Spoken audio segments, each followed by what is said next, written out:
विपक्षी एकता की नई तारीख का ऐलान हो गया। कौन कौन दल इसमें शामिल होंगे, कौन कौन से दल आएंगे, इसकी घोषणा भी कर दी गई। लेकिन अचंभित है सब, क्यों? क्योंकि ये घोषणा नीतीश कुमार की तरफ से नहीं की गई, जो आगे बढ़ बढ़ के विपक्षी एकता की बात कर रहे थे, बता रहे थे किस तरह से एकता बनेगी। हम सब कर लेंगे जी, हम आपको बताएंगे, वो सब अब बंद है, नजर नहीं आ रहे हैं। तो लग रहा है लोगों को कि ऐसा क्या हो गया, सदमे में क्यों चले गए नीतीश कुमार, क्या कुछ हुआ है इस बैठक में, क्या होने वाला है, साथ ही जो समीकरण तय किए गए हैं उन समीकरण से क्या वाकई 2024 में विपक्ष के लिए कोई उम्मीद है या कोई उम्मीद नहीं है, रास्ता बंद है। ये सब कुछ आपको इस वीडियो में बताऊंगी। नमस्कार, बहुत बहुत स्वागत है आपका। आप देखना शुरू कर चुके हैं राष्ट्रपथ, आपके साथ मैं हूं अर्चना सिंह। तेजस्वी यादव और जेडीयू के प्रदेश अध्यक्ष ललन सिंह ने घोषणा की कि 23 जून को पटना में बैठक होगी विपक्षी दलों की। इसमें 15 दल शामिल होंगे, जिनमें 7 दल बिहार के हैं, बाकी 8 दल। जो दल 23 तारीख को पटना की इस बैठक में शामिल होंगे उनमें टीएमसी, कांग्रेस, पीडीपी, एनसी, समाजवादी पार्टी, एनसीपी, शिवसेना उद्धव ठाकरे और डीएमके है। लेकिन यह घोषणा नीतीश कुमार ने नहीं की, ना ही अभी तक इन दलों की तरफ से बैठक में शामिल होने को लेकर कुछ कहा गया। सिर्फ शरद पवार को छोड़कर शरद पवार की तरफ से 23 तारीख की बैठक का जिक्र किया गया, लेकिन बाकी किसी ने अभी तक कुछ नहीं कहा। तो अगर ये लोग सहमति दे चुके हैं तो इन पार्टियों के बड़े नेता अगर इस बैठक में शामिल होने वाले हैं, बड़े नेताओं में जिन पार्टियों की सरकार है राज्य में, उनके मुख्यमंत्री, और जिनकी सरकार नहीं है उनकी पार्टी के अध्यक्ष, वो शामिल हो। ये बात नीतीश कुमार ने भी कही थी जब 12 तारीख को बैठक होनी थी, क्योंकि जो पार्टी रिप्रेजेंटेटिव भेज रही थी उनको मना कर दिया गया था और इसी वजह से तारीख भी सबको मुफीद नहीं लग रही थी, बैठक की तारीख बढ़ा दी गई। लेकिन अभी तक इन पार्टियों की तरफ से कोई कंफर्मेशन क्यों नहीं आया, ये सवाल उठ रहे हैं। क्या नीतीश कुमार इंतजार कर रहे हैं कि ये सब जब तक कुछ बोलेंगे नहीं, बताएंगे नहीं कौन आ रहा है, तब तक वो नहीं बोलेंगे, सन्नाटे में रहेंगे, वरना एक बार फिर से उनकी चीचा लेकर होगी। लोग कहेंगे क्या करते हैं आप, बार बार तय करते हैं, बार बार धोखा दे जाते हैं आपको, कब तक आप दूल्हा बन के घूमेंगे, बैठिए घर में, देखिए बिहार, आप तो घूम रहे हैं, कभी मुंबई जा रहे हैं, कभी उड़ीसा जा रहे हैं, कभी उत्तर प्रदेश जा रहे हैं, कभी दिल्ली आ रहे हैं। अरे कुछ बिहार में भी काम कर लीजिए ना। लेकिन ऐसा कुछ है नहीं, पिन पटक सन्नाटा है नीतीश कुमार की तरफ से। तो सवाल है, क्या ममता बनर्जी, राहुल गांधी, मल्लिकार्जुन खड़गे, अखिलेश यादव, शरद पवार, एमके स्टालिन, उद्धव ठाकरे इस बैठक में शामिल होंगे? सीट के बंटवारे का फॉर्मूला ये तय किया गया है कि बीजेपी के खिलाफ संयुक्त विपक्ष का एक उम्मीदवार खड़ा किया जाएगा। किंतु जी, बहुत किंतु और परंतु है इसमें। तो किंतु हर जगह ऐसा संभव नहीं है, ये पहले ही कह दिया गया है। तो ये तो हमको पता था, संभव ही नहीं। आप लोग कितनी बातें बना लीजिए, और कहाँ संभव है कहाँ नहीं, ये मैं आपको आगे बताऊंगी तो आपको समझ में आएगा सही में यही तो होने वाला है। तो काय का गठबंधन बना रहे हैं ये, यानी गजब का विपक्षी गठबंधन बन रहा है। दरअसल ये गठबंधन स्वार्थ का बंधन है, ये गठबंधन नहीं स्वार्थ बंधन है। और स्वार्थ इतना जबरदस्त कि कोई किसी के लिए सुई की नोक के बराबर, जो दुर्योधन ने कहा था वैसे ही सब दूसरे के लिए कहते हैं, सुई की नोक के बराबर भी जमीन नहीं दूंगा, या जमीन नहीं सीट नहीं दूंगा, मतलब एक सीट भी नहीं दूंगा, आपके लिए नहीं छोड़ूंगा। ये चल रहा है और बन रहा है विपक्षी गठबंधन। अब ऐसा माफ कीजिएगा, गठबंधन के सहारे ये मोदी को हटाने के सपने देख रहे हैं, और ये जनता को संदेश भी दे रहे हैं कि देखिए, हमें आपसे कोई लेना देना नहीं, हमारी आपके लिए कोई नीति नहीं, हमारा कोई कॉमन मिनिमम प्रोग्राम नहीं है, कुछ नहीं है, हमारा सिर्फ एक लक्ष्य है, हमें मोदी को हटाना और आप हमें वोट दे दीजिएगा। ऐसा होता है क्या? लोग पूछेंगे आप हमारे लिए क्या करेंगे, आप क्या करने वाले? नहीं, हमें तो मोदी को हटाना, बस हमें इसलिए आप वोट दे दीजिए। तो ये कह के लोगों के सामने जाएंगे। अब कितने कम दिन बचे हैं चुनाव में जाने के लिए, लेकिन अभी तक इनके बीच कोई सहमति नहीं बन पाई है। अब पेच क्या है, क्यों इसे स्वार्थ बंधन में कह रही हूं?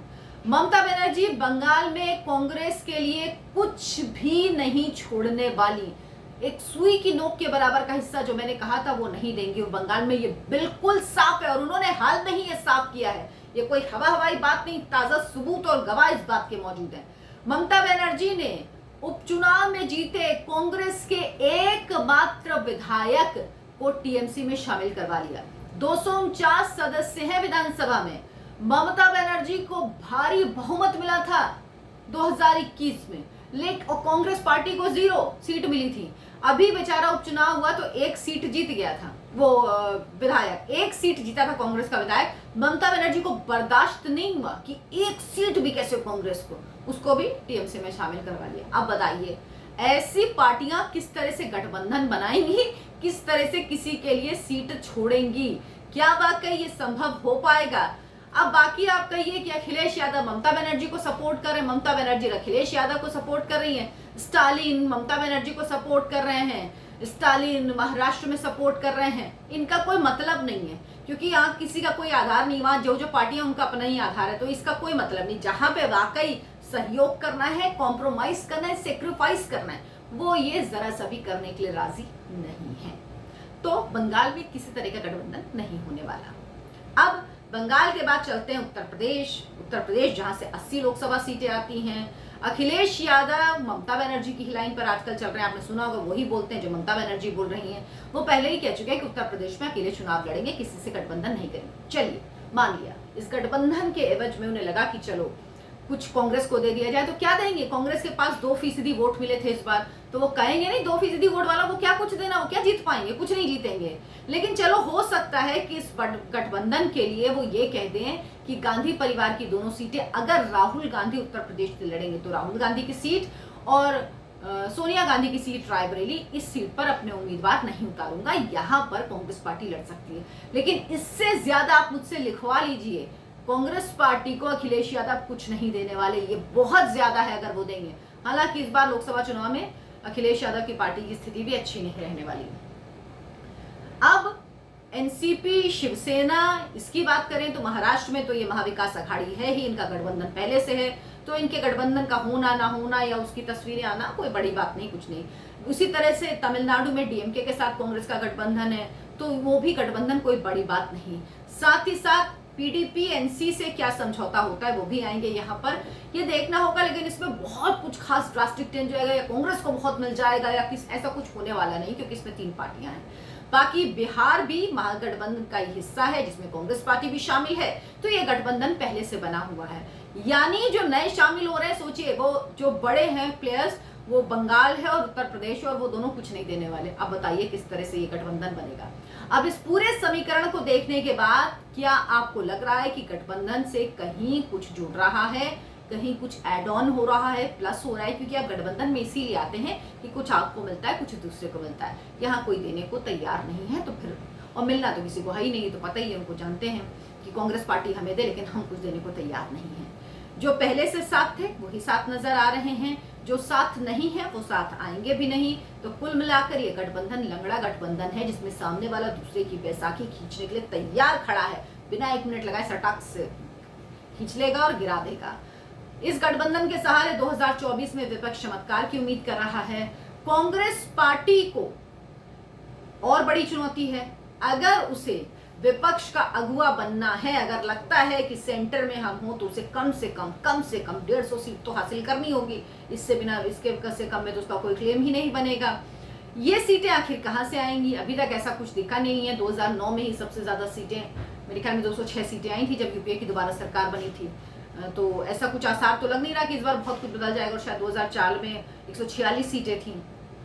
तो अब क्या होगा पता नहीं, लेकिन अगर विपक्षी बैठक की, और हो सकता है बिना कंफर्मेशन अभी तक नहीं हुआ, लेकिन ये नेता आ जाए। लेकिन मुझे इस बात पे बहुत डाउट है कि किस तरह से ममता बनर्जी राहुल गांधी के साथ मंच शेयर करेंगी। इस बात को लेके मुझे बहुत संशय है, अब देखना होगा वाकई ये होता है कि नहीं, क्योंकि मेरी भी इस बात पे नजर है। मैं भी मतलब ये देखना चाहती हूँ कि वाकई क्या होगा, क्या वाकई ममता बनर्जी आएंगी और राहुल गांधी के साथ मंच शेयर करेंगी, ये देखना होगा। और क्या वाकई किसी चीज पे बातचीत होगी, क्योंकि जिस तरह की तनातनी दोनों कांग्रेस और टीएमसी के बीच चल रही है। इस बैठक में कोई बड़ा चमत्कार होगा क्या? इस बैठक से नरेंद्र मोदी को हटाने का कोई फॉर्मूला निकलेगा क्या? इस बैठक से कांग्रेस पार्टी विपक्ष का सपना मोदी को हटाने का पूरा होगा?